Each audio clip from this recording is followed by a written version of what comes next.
another YouTube video. We are here today doing a Goth Girl Q&A. I'm really excited. I love doing Q&As. This is only my second one. I know I have two, but it's like the same Q&A as just part one and part two. So this is Q&A number 2, part 1, take 2.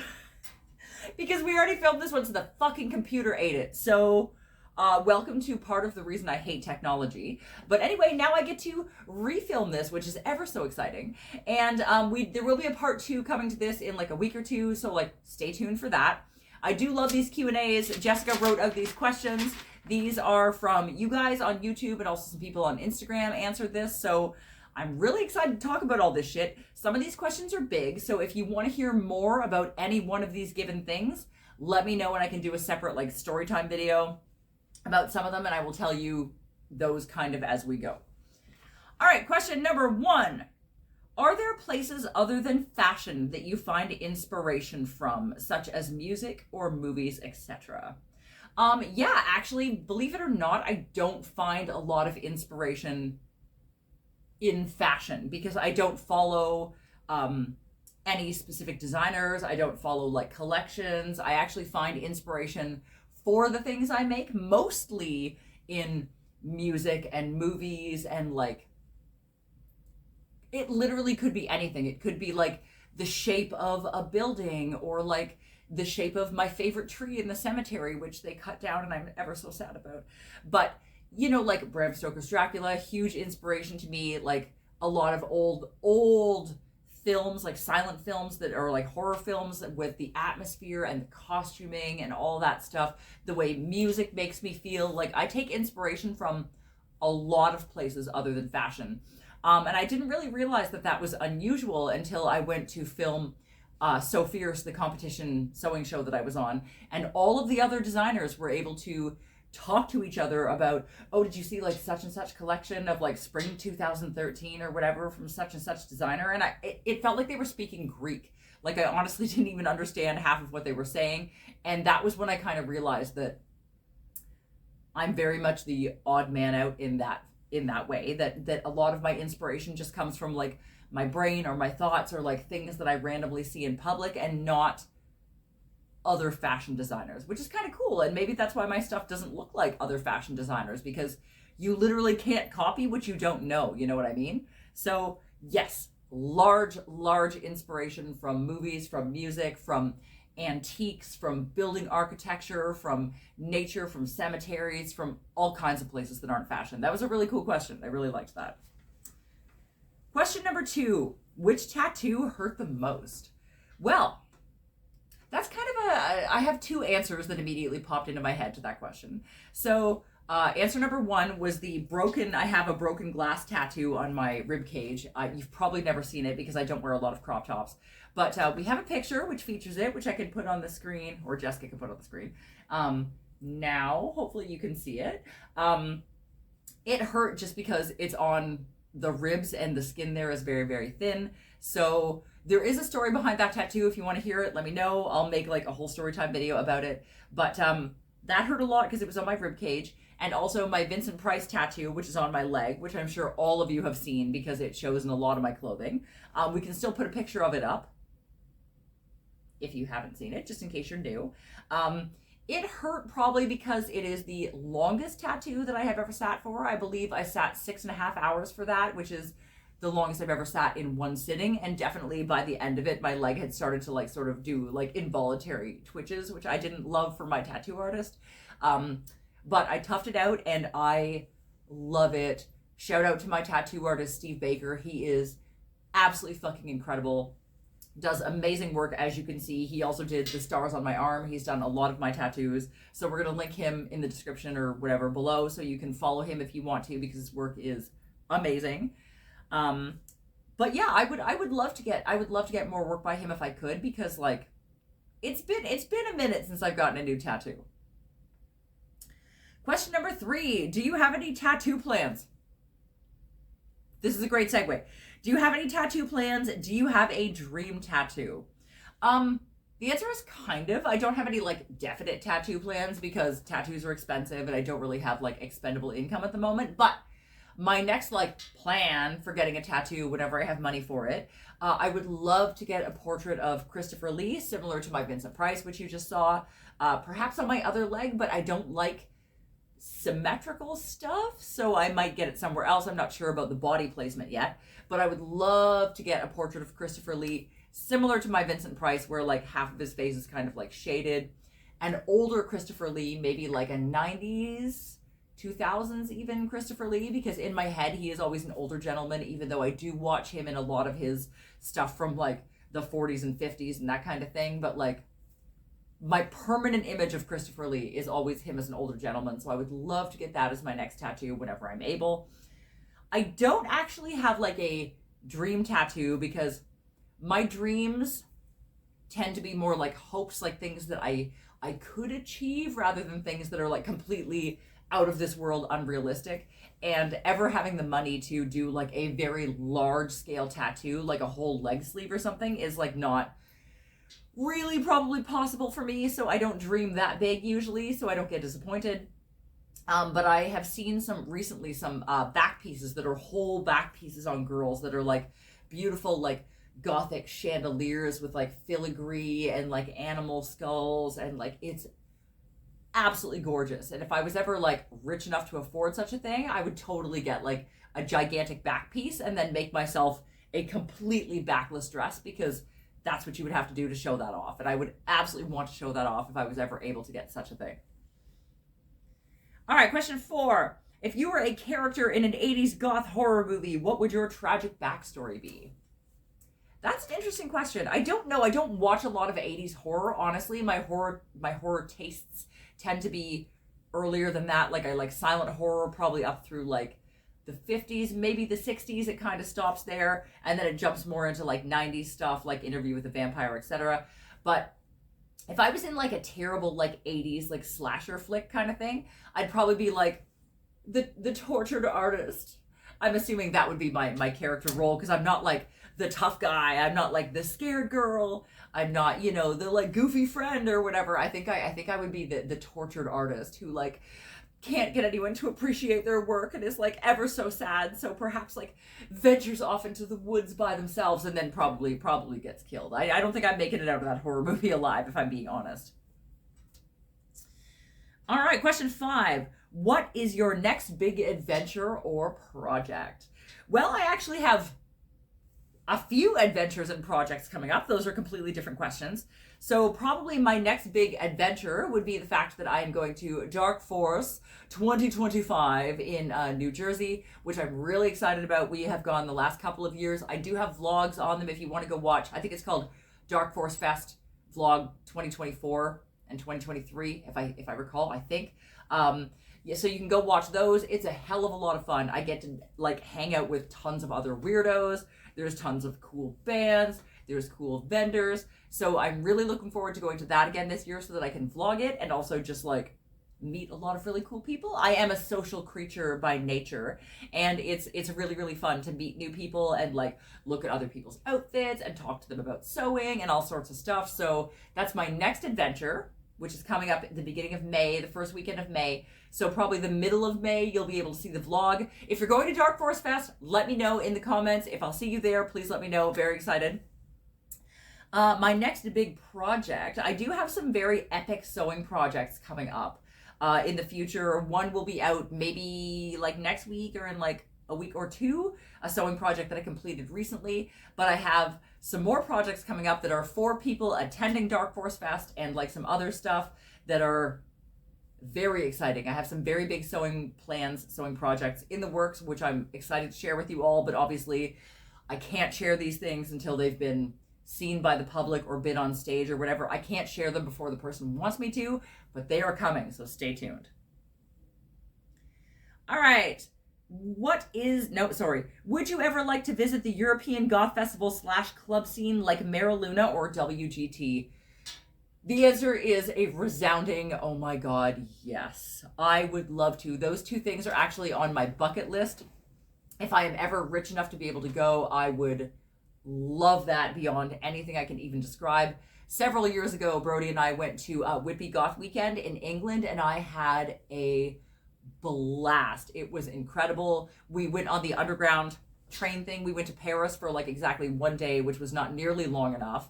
But I really desperately wanted to see the catacombs. So we took the train over to Paris, saw the catacombs as fast as we could, took the train back to England. And that was it. It was like seven days, I think, not long enough. We went to Camden Market, a few other things. I had an incredible time, and I can only imagine what a more incredible time I would have had if I had gone later, because I was terrible at the internet at that time.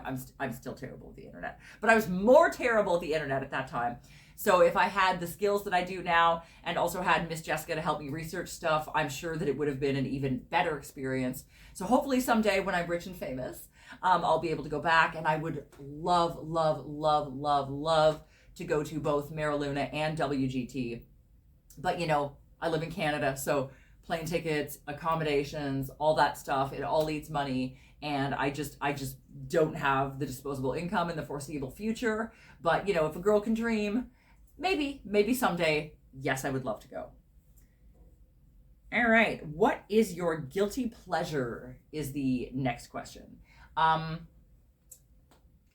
honestly don't think I have one. Like I don't watch trashy romance films. I don't watch reality TV. I don't listen to music that's outside of, you know, the alternative umbrella. I'm not saying all of my music is like completely 100% like goth, because I definitely listen to like a little bit of nu metal when I'm indulging my teenage angst phase, and some like hard alternative like Rob Zombie, some industrial like Nine Inch Nails kind of stuff, but as well as of course a lot of goth music. But I don't listen to Madonna. I don't listen to Britney Spears. I don't wear pink dresses when nobody's looking. Like literally my entire life fits into the alternative umbrella, and there's nothing that like,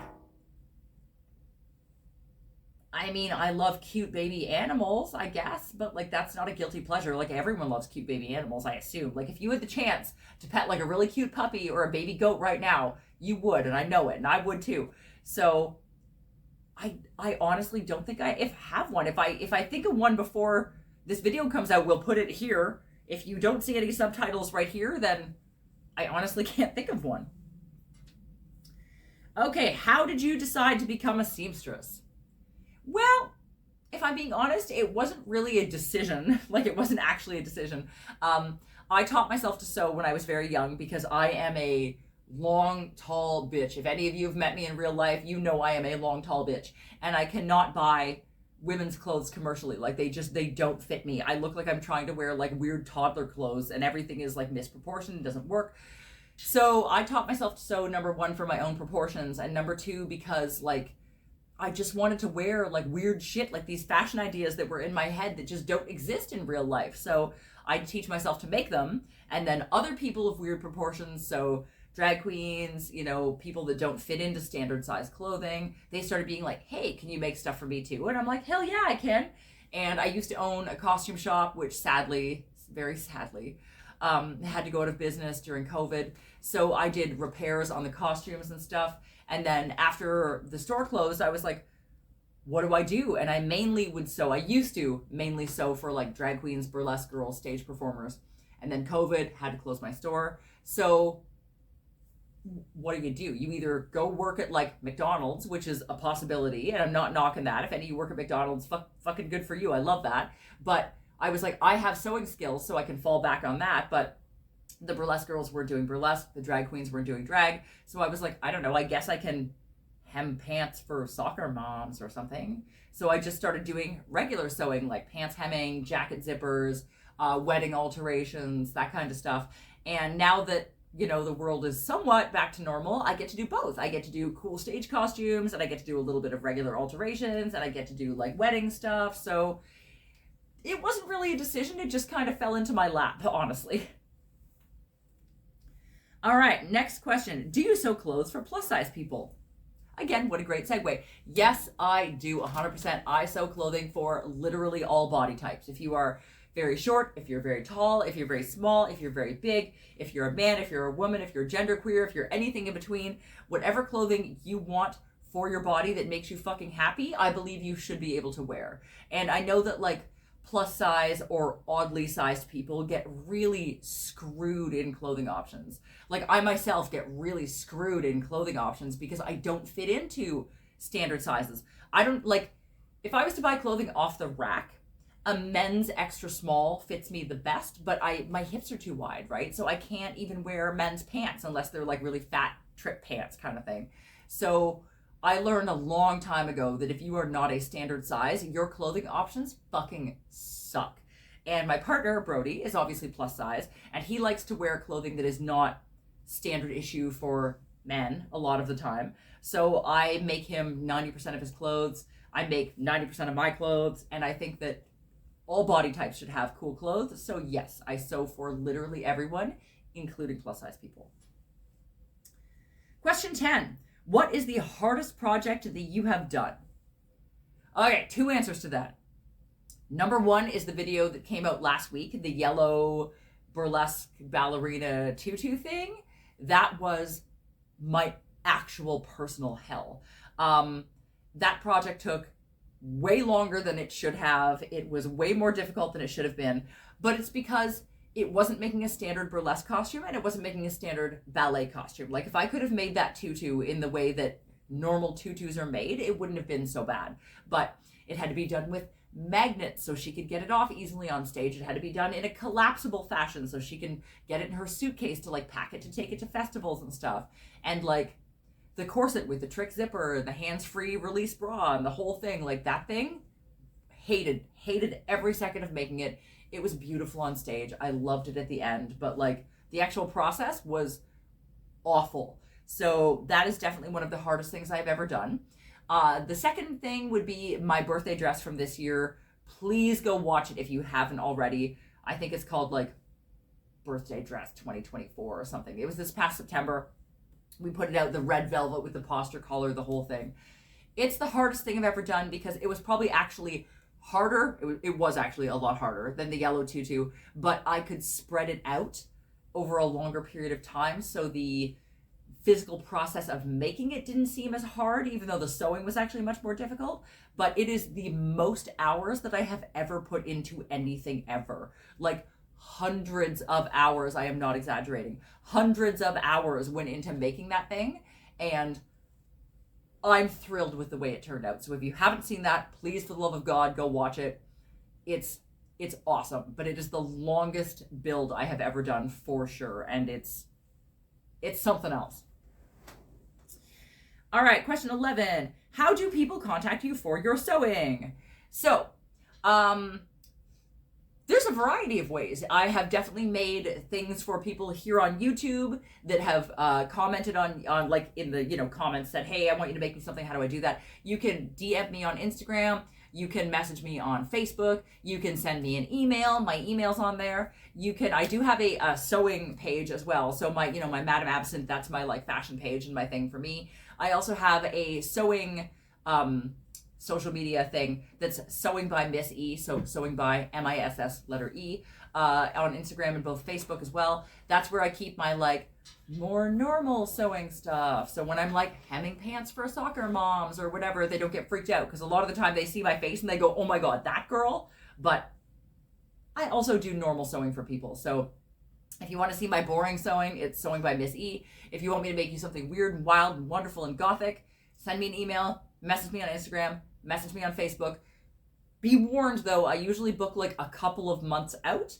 So you can't message me for like something for Halloween, October 1st. It's not going to happen. And don't forget, we probably need shipping time. Unless you're near me, I need to mail it to you. So you have to take that into consideration. So 2-3 months in advance at least. But I do have some sewing projects going on for people on YouTube right now. So if you watch in the upcoming videos, there will be projects for people from here that have messaged me with a custom thing they want made, and I will be doing it. So I'm excited about that. I like to see my work out in the world. That's very much fun for me. Oh, and apparently we're going to put the links in the description for all that stuff. Jessica's very helpful in writing this down. The links will be down below. If you want to actually follow any of that, we're going to put it down there for you. All right, question 12. How did you beat Brody? Okay, so this is another one. If you want a full story time on this, let me know. I can do it. We don't have the time right now. But the Cole's notes are, that I was going to public school with my best friend Victoria. Brody was going to Catholic school with his best friend Pete. Pete and Victoria were dating, okay? So I was over at Victoria's house one night. Brody was over at Pete's house one night. And we ended up all getting together. And I'm not going to lie, I thought Brody was a fake goth. It was October, okay? I thought he was dressed up for the occasion. He thought I was dressed up for the occasion. So we were both like, ugh, this person like dressed up as a goth that like really isn't. And he hard judged my music. I had a stack of CDs with me. Hard judged my CDs, which hasn't changed, by the way. He still hard judges my music like on the daily. And then we ended up meeting each other later and being like, oh my God, you still look the same. And he was like, oh my God, you still look the same. And we shared a tube of cookie dough, and the rest is basically history. We've been together ever since. But if you want like the longer version of that, which is way more fun and funny, let me know and I'll totally do a story time, and I might even drag Brody into it. If you really want, let me know if you want him to be in it. I can maybe like talk him into it. Question 13. What is your favorite trip you have ever gone on? Well, I spoke about this a little bit earlier. My favorite trip to date that I have ever been on was the trip where we went to England to Whitby Goth Weekend a few years ago. It was awesome. I obviously don't have the money to be going to Europe, maybe ever again, who knows. But I had a great time. It was certainly more goth people that I have ever seen in one place, and it was awesome. Also, once you've been to Europe, European people, you are so lucky. Your architecture, your cemeteries, everything is just so much more like aesthetically gorgeous than it is here. Like, don't get me wrong, I hang out in cemeteries a lot here in Canada, totally do, but our cemeteries are not nearly as beautiful. Our buildings are not nearly as beautiful just because we don't have the length of history that you guys have. So things are just a lot newer here by default. And I don't know. Mentally, I live in a cemetery in Europe. Like, mentally, I live in like a Highgate cemetery. I'm not going to lie. Question 14. Do you have plans for your next piercing? I saw one that looks like a staple, so it looks like 2 tongue piercings. Okay, so first of all, I do already have 2 tongue piercings. A lot of people think I only have 1. I don't. I have 2.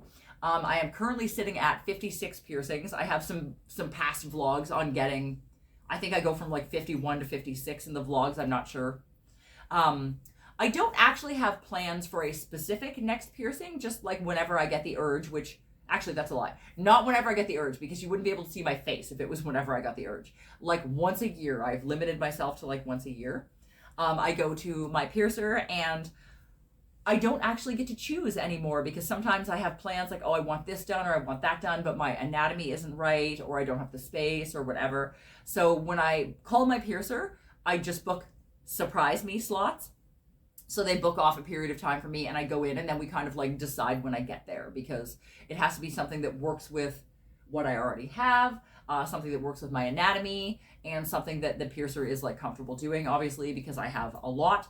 I was thinking about doing a all about my piercings or piercing tour video or whatever. So if you want to see that, let me know. It would definitely be more than one part. Otherwise, you're going to be there for like several hours. But yeah, if there's a specific piercing of mine that you want to hear about, or you want a piercing tour video, let me know. I would love to do that and talk about them, because it's obviously something I like a lot and have spent a lot of time doing. But no, nothing specific coming up. Question 15. What is your favorite piercing? Oh my goodness. Okay. So, that's a hard question. I'm going to go with maybe these 3. I don't know if we could put like a picture of them maybe closer up on the screen, or we can film them closer up for you. So this is called an anti-tragus piercing. They are notoriously bitchy to heal. They're very deep. They're very hard to heal. Not everyone can heal them. But I actually have 3, which is very unusual. Every time I go to somebody who knows anything about piercings, they're like, holy shit, do you have 3 anti-tragus piercings? And I'm like, I do. So I had 1, and my piercer decided, you know what's he literally said, you know what's a terrible idea? And I was like, what? Tell me. And he was like, we should give you 2 more anti-tragus piercings. And I'm like, fuck yeah, let's do that. Because I have an uncanny ability to be able to heal piercings that other people can't for some reason. That's one thing my body's good at. It's bad at a lot of shit, but that's one thing it's good at. I cannot heal surface piercings very well, but like other weird piercings, all day long. So I'm very proud of my 3 anti-tragus. I also have 3, oh my God, Tragus. Why am I so stupid? I have 3 tragus piercings right here, which I love. 3 tiny little tragus piercings, which are very cute. I also really like, other side. I also really like my ear spikes. There's a lot that I like. If you want to hear more about this, let me know, because I got to stop talking about this or I will be here all day. Question 16, are there any concerts/events coming up that you are looking forward to? I don't have any concert plans in the near future because they're too expensive. I don't know if you guys have looked at concert tickets recently, but like, my God. 9 Inch Nails is coming to Toronto around my birthday, and I was really hoping to go, and then I saw the prices, and I'm like, okay, no. Thank God that I've already seen 9 Inch Nails live a couple times, because like, I don't know who can afford concert tickets these days, but it is not me. So sadly, I don't have any concert plans coming up. But events, I just told you about Dark Force Fest 2025, beginning of May. Really looking forward to that. And it's kind of a concert. There's like a lot of bands there, so it'll be like a lot of mini concerts, not just like one, big concert. But yeah, I love road trips. I love meeting weirdos. I love alternative music. There's going to be bands playing there that I haven't seen before, like Orgies playing and stuff, so I'm pretty excited about that. Yeah, so look for the vlog of that coming up in the future. We're definitely vlogging it. I can't wait. Question 17. What is your favorite outfit and why? Well, that's a big question. I'd have to really think about that to give you a definitive answer. But the one that jumps to my mind immediately is the dress I talked about previously, the red dress that I just made myself for my birthday this past year, because it's the most time I've ever spent on anything. The fabric is beautiful. I taught myself a lot of new skills, and that dress tormented my mind for months. Like, it literally kept me up at night thinking about, like, it would just be spinning in my head. I'd be like, okay, brain, it's 2 a.m. We really should be sleeping. And my brain would be like, no, you know what you need to look at? The back view of this dress. Like, have you thought about how you're going to lace the corset up? Have you thought about like the exact style of buckle that you need to like make this work? And I was like, shut up, shut up, shut up. And it was like, no, you need to think about this right now. And I was like, fine, okay, we'll just not go to sleep and we'll just think about this. And like, bad sketches in my sketchbook. The thing literally possessed my mind, and I'm thrilled with the way it turned out. So I would have to say that's my favorite outfit of all time. The last question. What is your favorite piece you have ever made for a customer? Okay, until I got to for a customer, I thought that was literally the same question. I was just going to say the red dress again. I have a lot of different pieces that I've made for customers that make me happy in very different ways. I mean, there's pieces that I personally have really enjoyed creating, like the process of creating them. Then there's pieces that I hated the process of making, but like the customer really liked them. Then there's pieces that I was like, whatever, like, why would you even want this made? That are like super simple or whatever, that the person really fell in love with or was like very sentimental to them. I've done like some memory quilts for people that have like passed away. I've done some really awesome stage costumes, like my burlesque Medusa, that I have a video on that too. Go watch the burlesque Medusa if you haven't already. That it's very special to me to see all of my hard work presented on stage. I have pieces that I've made for people on YouTube that they've sent me pictures of. I have some videos on that too, where it's really cool to me that anyone gives a shit about what I do enough to go out of their way to like message me and have something custom made by me, and then I mail it to them and then they send me pictures. So people that I don't know in real life, right? A lot of my sewing is customers that contact me that are in my local area that need stuff done, and like local performers that need stuff done. But when people from around the world care enough to contact me to get me specifically to like make something for them, that's really, really cool to me. So I really enjoy that, as well as other things for other reasons, you know what I mean? But like, that specifically is very cool. All right, so that is all the questions of part 1. There will be a part 2 coming up where I will be wearing a different makeup and a different jacket, because this is the refilming of part 1. So I hope you enjoyed this video, and if you did, if you could give it a thumbs up, that would be amazing. Look forward to part 2. Look forward to sewing videos coming up in the very near future. If you want to subscribe to my channel, if you haven't already, that would be totally amazing, because I never thought I would have this many YouTube subscribers like ever, and it's totally awesome that I do. So subscribe if you haven't, like the video, give it a thumbs up, all that stuff. If you want to buy me a Ko-fi, you can. It's ko-fi.com/Madam Absinthe. It helps support my sewing and all of the other weird shit that I do, because like, realistically, I don't make any money off this. Like, YouTube does not make me money. I do this because I love it.